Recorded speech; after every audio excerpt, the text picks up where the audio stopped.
शांति। आज की तारीख है 26 अक्टूबर 2016। साकार महावाक्य।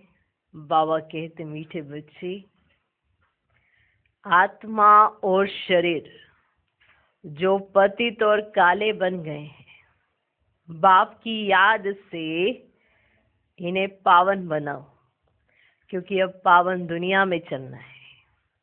आज का प्रश्न, भगवान किन बच्चों को मिलता है? बाप ने कौन सा हिसाब बतलाया है?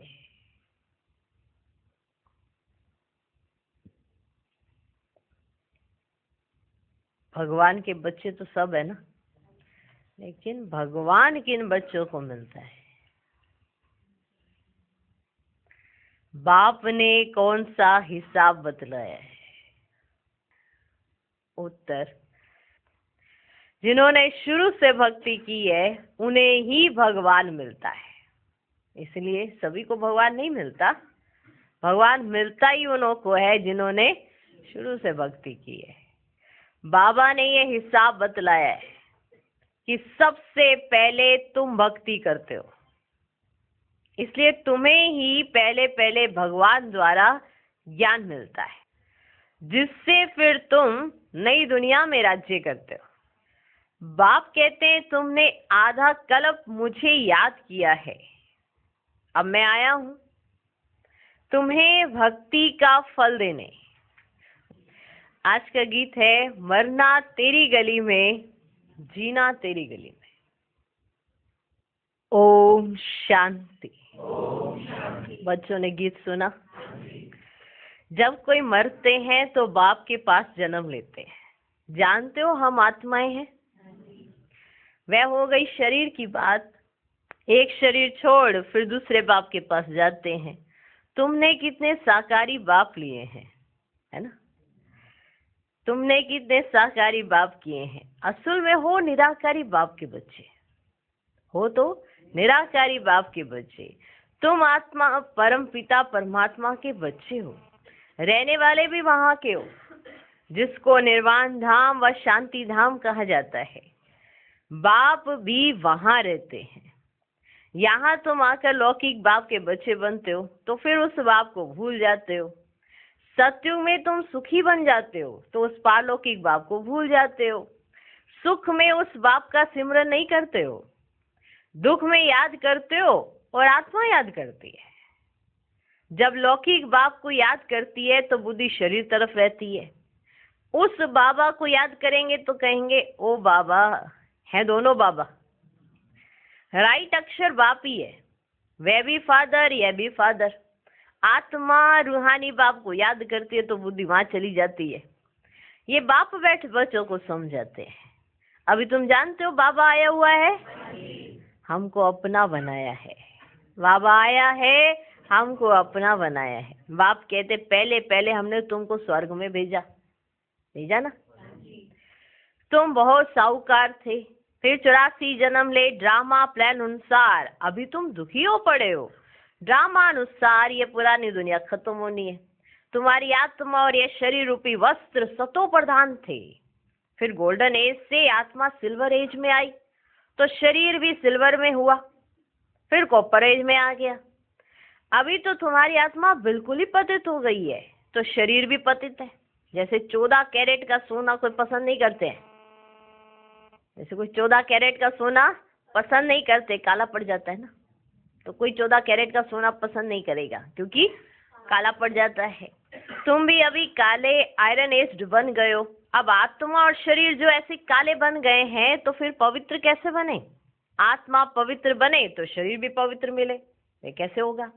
क्या गंगा स्नान करने से? क्या गंगा स्नान करने से?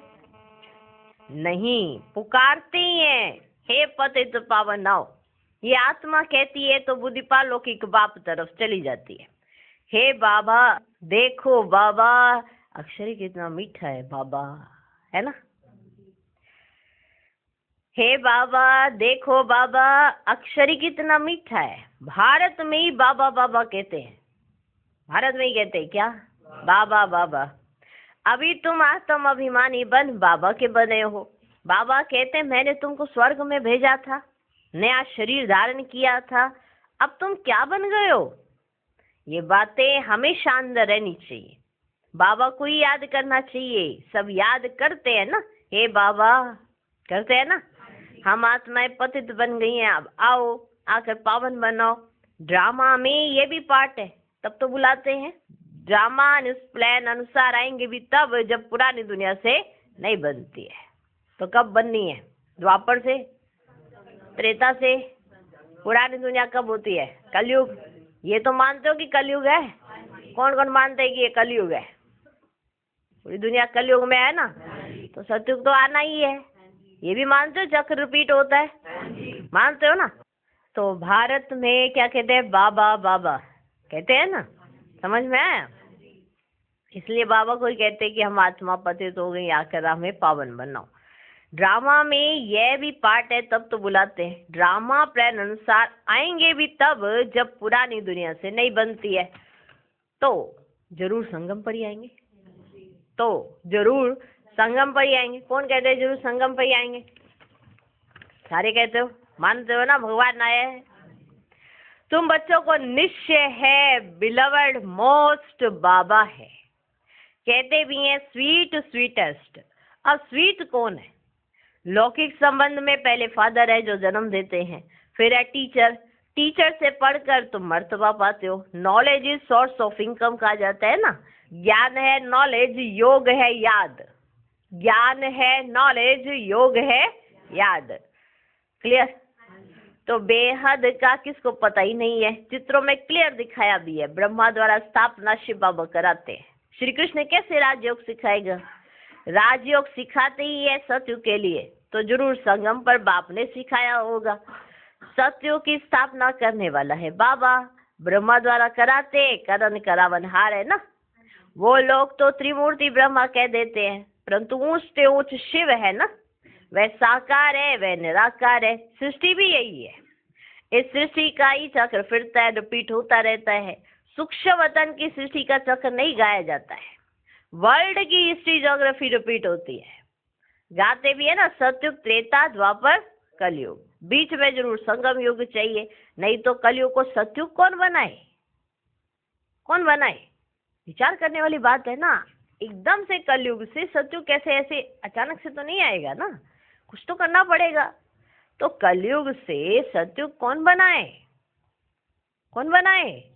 नरकवासियों को स्वर्गवासी बनाने बाप संगम पर ही आते हैं। कुछ तो ऐसा होगा ना जिससे कलयुगी मनुष्य सतयुग में जा सके। कुछ तो ऐसी शिक्षा देनी पड़ेगी ना जिससे कलयुग जो बुद्धि हो चुकी है वो सतो वरदान हो सके। तो वो कहाँ मिलेगी? ऊपर आसमान में? या ऐसे जादू अगर करे तो फिर तो सबके लिए करना पड़े ना। इसीलिए ये पढ़ाई कराई जाती है। जो पढ़े सो पाए, जो ना पढ़े वो ना पाए। ठीक? स्कूल सबको मिलते हैं, कोई पढ़कर स्कॉलरशिप ले लेते हैं, कोई पढ़ते भी नापास ही हो जाते हैं। ठीक है? अब ये कोई नूंदा हुआ तो नहीं है, लेकिन वो खुद ही नूंद रहे हैं। अब हमें चांस मिला है कि हम स्वर्गवासी बन सकते हैं। अब वापस नरकवासी बनना ये हर एक के अपने अपने हाथ की बात हो गई, लेकिन चांस मिला है क्या बनने का? स्वर्गवासी बनना। तो स्वर्गवासी बनने के लिए थोड़ी सी मेहनत तो करनी पड़ेगी ना। अपने जो पतित संस्कार है वो पावन तो करने पड़ेंगे। जो हम नहीं थे, जो हम समझ के बैठे हैं, वो भूलना तो पड़ेगा ना। इसीलिए तो कलयुग से सतयुग कैसे आए, कौन बनाए? अब क्लियर हो गया। नरकवासियों को स्वर्गवासी बनाने बाप संगम पर ही आते हैं। जितनी पुरानी दुनिया उतना दुख जास्ती। आत्मा जितना तमो प्रधान बनती जाती है उतना दुखी होती है। जितनी पुरानी दुनिया उतना दुख जास्ती, और जितनी आत्मा तमो प्रधान उतना दुख पाती है। ठीक? देवताएं हैं सतो प्रधान। ये तो highest authority God fatherly government है। साथ में धर्मराज भी है। बाप कहते हैं तुम शिवालय में रहने वाले थे, अब है वैशाल्य। तुम पावन थे, अब पतित बने हो, तो कहते हो हम तो पापी हैं। आत्मा कहती है मुझ निर्गुण हारे में कोई गुण नहीं। कोई भी देवता के मंदिर में जाएंगे तो उनके आगे ऐसे कहेंगे, कहना चाहिए बाप के आगे, उसको छोड़ ब्रदर्स को लगाते हैं। ये देवताएं ब्रदर्स ठहरे ना, ब्रदर्स से तो कुछ मिलना नहीं है। भाइयों की पूजा करते करते नीचे गिरते आए हैं। भाइयों की पूजा, देवी देवताओं की पूजा कर रहे हैं माना, भाइयों की पूजा करते करते नीचे नीचे गिरते गिरते आए हैं। अब तुम बच्चे जानते हो बाप आया हुआ है, उससे हमको वर्षा मिलता है। बाकी मनुष्य तो बाप को जानते ही नहीं, सर्वव्यापी कह देते हैं। कोई फिर कहते अखंड ज्योति स्वरूप है, अखंड ज्योति तत्व है। कोई कहते वह नाम रूप से न्यारा ही है।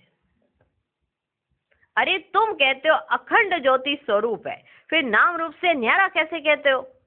बाप को ना जानने के कारण ही पतित बन पड़े। तमो प्रधान भी बनना ही है। देखो, जो बाबा को जानेगा वो सतो प्रधान की सीढ़ी चढ़ेगा, जो बाबा को नहीं जानेगा वो तमो प्रधान के नीचे ही आएगा। यहाँ भी ऐसे ही। हम ब्राह्मण आए हैं ना सतो प्रधान बनने, कहीं पहचान ही नहीं पाते।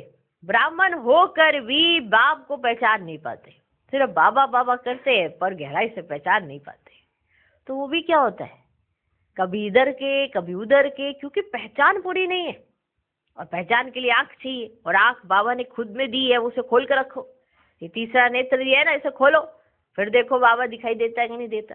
सब दिखेगा, सब स्पष्ट समझ आएगा। लेकिन आजकल बच्चों का बुद्धि का अभिमान इतना है कि भगवान से भी अपने आप को बड़ा समझा हुआ है। और ये बुद्धि पल भर की है, इस शरीर के साथ साथ। कैसे? कुछ भी हो जाता है ऊपर नीचे, रास्ते में चलते चलते एक्सीडेंट हो जाता है, बुद्धि है, व्यक्ति कोमा में चला गया। कुछ भी हो जाता है ऐसा, वो पीछे की मेमोरी उसकी लॉस होगी। क्या व्यक्ति तो पूरा आत्मा पूरी है, पर क्या ऐसा क्या हो गया? सब कर्मों का हिसाब किताब अपने आप सामने आ गया। तो इससे ये तुच्छ बुद्धि का अभिमान काय को करना? ये तो पल भर की है, कुछ भी हो सकता है कभी। तो इसका अभिमान कभी नहीं करना चाहिए। इसीलिए जितना बाबा को पहचानेंगे ना, उतना ही हम क्या बन जाएंगे? सतो प्रधान। जितना बाबा को हमने नहीं जाना, उतने हम क्या बन गए? तमो प्रधान। स्पष्ट? फिर जब बाप आए तब सबको पावन बनाए। आत्माएं निराकारी दुनिया में सब बाप के साथ रहती हैं। फिर यहाँ आकर सतो रजो तमो का पाठ बजाती है। आत्मा ही बाप को याद करती है। बाप आते भी हैं, कहते हैं ब्रह्मा तन का आधार लेता हूँ, यह है भाग्यशाली रथ। बिगर आत्मा रथ थोड़ी होता है, बिगर आत्मा रथ थोड़ी होता है। कहते हैं भागीरथ ने गंगा लाई। अब यह तो बात हो ही नहीं सकती, परंतु कुछ भी समझते नहीं कि हम क्या कहते हैं। हम कहते क्या है, ये कुछ भी समझते नहीं कि हम क्या कह रहे हैं। अभी तुम बच्चों को समझाया ये ज्ञान वर्षा, इससे क्या होता है? पति से पावन बनते हैं। गंगा जमुना तो सत्युग में भी होती है। कहते हैं श्री कृष्ण जमुना के कंठे पर खेल पाल करते हैं, ऐसी कोई बात तो है ही नहीं। वह तो सत्युग का प्रिंस है, उसकी बहुत संभाल से पालना होती है, क्योंकि फूल है ना। फूल कितने अच्छे सुंदर होते हैं, फूल से सभी आकर खुशबू लेते हैं, कांटों से थोड़ी खुशबू लेंगे। अभी तो है ही, देखो बच्चे, कांटों की दुनिया। जंगल को बाप आकर गार्डन ऑफ फ्लावर्स बनाते हैं, इसलिए उनका नाम बबुलनाथ भी रख दिए। कांटों से फूल बनाते ना, इसलिए महिमा गाते हैं कांटों को फूल बनाने वाला बाबा। ये भारत में ही बाबा बाबा बहुत कहते हैं, कांटों को फूल बनाने वाला बाबा। एक बर्फानी बाबा, बबुलनाथ बाबा है ना, अमरनाथ बाबा, बद्रीनाथ बाबा, केदारनाथ बाबा, ऐसे कहते हैं, है ना, ऐसे कहते हैं ना। अब तुम बच्चों का बाप के साथ कितना लव होना चाहिए, कितना होना चाहिए? देखो होगा कितना, हमें फिर भी संभाल रहे हैं, हा? है ना। तो अब तुम बच्चों का बाप के साथ कितना लव होना चाहिए। अभी तुम जानते हो हम बेहद के बाप के बने हैं, जानते हो। अभी तुम्हारा संबंध उनसे भी है तो लौकिक से भी है। पालौकिक बाप को याद करने से तुम पावन बनेंगे।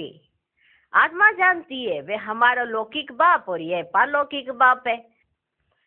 भक्ति मार्ग में भी आत्मा जानती है वे हमारा लौकिक बाप और यह गॉड फादर, जानती है ना आत्मा। अविनाशी बाप को याद करते हैं। वे बाप कब आकर हेवन स्थापन करते हैं ये किसको पता नहीं, ये नहीं जानते। लौकिक बाप के बारे में जानती है, पारलौकिक बाप को याद करना है, बस इतना जानती है, लेकिन वो आके करते क्या है ये नहीं जानते, ये किसको पता ही नहीं। बाप आते ही है पतितों को पावन बनाने, ये तो समझते हो ना, महात्मा पतित है, कहीं ये समझते ही नहीं, तो फिर पावन होने का पुरुषार्थ कैसे करेंगे। तो ये तो समझते हो कि आत्मा पतित है, तो बाबा आते हैं पतितों को पावन बनाने, तो जरूर संगम पर ही आएंगे। शास्त्रों में तो देखो बच्चे, कल्प की आयु लाखों वर्ष लिख कर ना मनुष्य को बिल्कुल घोर अंधेरे में ही डाल दिया। कहते जो बहुत भक्ति करते हैं उन्हें भगवान मिलता है, तो सबसे जास्ती भक्ति करने वाले तो जरूर पहले मिलने चाहिए, ठीक है ना। जिसने सबसे जास्ती भक्ति की होगी और भगवान जब आएगा तो वो कब मिलेंगे, पहले पहले ही मिलेंगे ना, पहले पहले ही मिलेंगे ना। बाप ने हिसाब भी बतलाया कि मेरे से पहले कौन मिलते हैं, बाद में कौन मिलते हैं। बाबा ने हिसाब भी बतलाया, सबसे पहले भक्ति तुम करते हो, तुमको ही पहले पहले भगवान द्वारा ज्ञान मिलना चाहिए, जो फिर तुम ही नई दुनिया में राज्य करो। बेहद का बाप तुम बच्चों को ज्ञान दे रहे हैं, इसमें तकलीफ की तो कोई बात ही नहीं है किसी को तकलीफ है, कोई तकलीफ। बाप कहते तुमने आधा कल्प याद किया है, सुख में तो कोई याद करते ही नहीं, अंत में जब दुखी हो जाते ना तब हम आकर सुखी बनाते हैं। अभी तुम बहुत बड़े आदमी बनते हो, बहुत बड़े आदमी, कितने बड़े आदमी, बहुत बड़े आदमी बनते हो। क्या बड़े आदमी माना देवता बनते हो ना, तो देवता सबसे बड़े है ना। कौन हो आप, बहुत बड़े आदमी। तुम तो कितने बड़े आदमी माना देवता बनते हो, देवी गुण वाले देवता, स्वर्ग के मालिक बनते हो। वहां तुम्हारे लिए महल भी हीरे जवाहरातों के होते हैं। तो कौन हो, सोचो भगवान जिनसे मिलने आता हो तो कितने बड़े आदमी हैं, कितनी ऊंची पर्सनैलिटी आपकी कि भगवान आपके लिए अपनी अपॉइंटमेंट देते हैं। कितने ऊंचे हो आप। अगर इस सोच से आप अपने स्वरूप में टिको तो नीचे धरती पे आपको कोई ला नहीं सकता। कौन हो, पूरे विश्व की पालना करने वाला पालन करता आपके लिए बंधा हुआ है, आपकी पालना करता है, हर बार आपकी पालना के लिए बंधा है। जैसा आप संकल्प करते हो वो हाजिर हो जाता है। कभी सोचा है पूरे विश्व को चलाने वाला मेरे हिसाब से चलता है, कभी सोचा है। जिसको माना सारी दुनिया भी ढूंढ रही है ऐसे ऐसे करके, कहाँ हो। पल भर के भी अगर दर्शन हो जाते हैं तो खुशियां मनाते हैं, और आप घंटों बैठते हो उनके साथ, पर वो नजर चाहिए, उस नजर से आप उन्हें देख सकते हो, वो नजर चाहिए। कितना मना कृतज्ञ रहना चाहिए हमको, कितना मना एहसानमंद होना चाहिए, कितना ना शुक्रिया अदा करना चाहिए भगवान का कि उन्होंने हमको सिलेक्ट किया। सिलेक्शन का हिसाब है ना, उन्होंने हमें सिलेक्ट किया, वो खुद बंधा हुआ है आपके लिए। तो सोचो, स्पेशल अपॉइंटमेंट बच्चों की, स्पेशल बच्चे, स्पेशल अपॉइंटमेंट, तो कितने बड़े आदमी हो। वहां तुम्हारा फर्नीचर सोने जड़ित का फर्स्ट क्लास होगा, हीरे जवाहरातों के महल होंगे, तुम्हारा फर्नीचर भी सोने जड़ित का होगा, फर्स्ट क्लास वाला। यह है रुद्र ज्ञान यज्ञ। शिव को रुद्र भी कहते हैं। जब भक्ति पूरी होती है ना तो भगवान रुद्र यज्ञ रचते हैं। सत्युग में यज्ञ अथवा भक्ति की बात ही नहीं है। भक्ति तो सदैव नहीं चलती रहेगी, भक्ति और ज्ञान है, भक्ति है रात और ज्ञान है दिन। बाप अगर दिन बनाते हैं तो बच्चों का भी बाप के साथ कितना लव होना चाहिए। बाबा का हमारे से कितना लव है कि आ गए हमारी खातिर, तो बच्चों का भी बाप से कितना लव होना चाहिए। बाप हमको विश्व का मालिक बनाते हैं, मोस्ट बिलवड बाबा है ना, उनसे ज्यादा प्यारी वस्तु कोई हो ना सके। आधा कल्प से याद करते आए हैं, बाबा आकर हमारे दुख हरो। अब बाप आए हैं, समझाते हैं बच्चे तुम्हें अपने गृहस्थ व्यवहार में रहना ही है, यहाँ बाबा के पास कहाँ तक बैठेंगे, साथ में तो परमधाम में ही रह सकते हैं, यहाँ तो नहीं रह सकते। यहाँ तो नॉलेज पढ़ने की है, नॉलेज पढ़ने वाले थोड़े होते हैं। लाउड स्पीकर पर कभी पढ़ाई होती है क्या? टीचर सवाल कैसे पूछेंगे, लाउड स्पीकर पर रिस्पॉन्ड कैसे दे सकेंगे? इसलिए थोड़े थोड़े स्टूडेंट को पढ़ाते हैं। तो ये पर्सनल पढ़ाई है ना, तो थोड़े थोड़े स्टूडेंट्स को पढ़ाते हैं। कॉलेज तो बहुत होते हैं, फिर सबके इम्तिहान होते हैं, रिजल्ट निकलती है, या तो एक बाप ही पढ़ाते हैं ना। यह भी समझाना चाहिए कि दो बाप है, लौकिक और पालौकिक। दुख में सिमरन उस पालौकिक बाप का करते हैं। अब वह बाप आया हुआ है, महाभारत लड़ाई भी सामने खड़ी है, वे समझते महाभारत लड़ाई में श्री कृष्ण आया, ये तो हो ही ना सके, बेचारे मूंझे हुए हैं, फिर भी कृष्ण कृष्ण करते रहते हैं। अब मोस्ट बिलवड शिव भी है तो कृष्ण भी है, परंतु वह है निराकार, वह है साकार। निराकार बाप सभी आत्माओं का बाप है दोनों मोस्ट बिलवड। श्री कृष्ण भी विश्व का मालिक है ना। अभी तुम जज कर सकते हो कि जास्ती प्यारा कौन। शिव बाबा ही ऐसा लायक बनाते हैं ना।